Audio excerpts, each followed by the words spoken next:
మీరు ఎలా బతకాలి, ఎలా జీవించాలంటే, మీరు ఒక కంపెనీలో పనిచేస్తున్నారు, ఒక షాప్లో పనిచేస్తున్నారు అనుకో, నన్ను బట్టి మీరు దీవించబడతారు. నీ ఓనర్ చెప్పక తీసేస్తాడు నేను, నీ మనసులో అనుకో. ఎందుకంటే యోసేపు పోతిఫర్ ఇంటికి వెళ్తాడు, అమ్మాయి పడతాడు.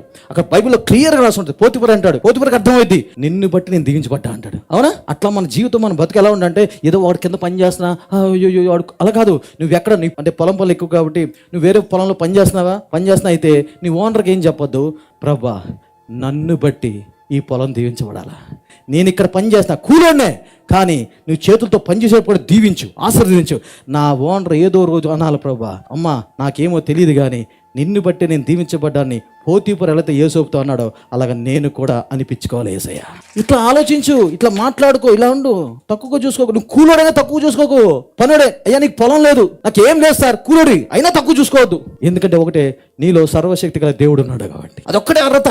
దేని బట్టి అతిశయించబడద్దు, క్రీస్తుని బట్టి అతిశయపడు.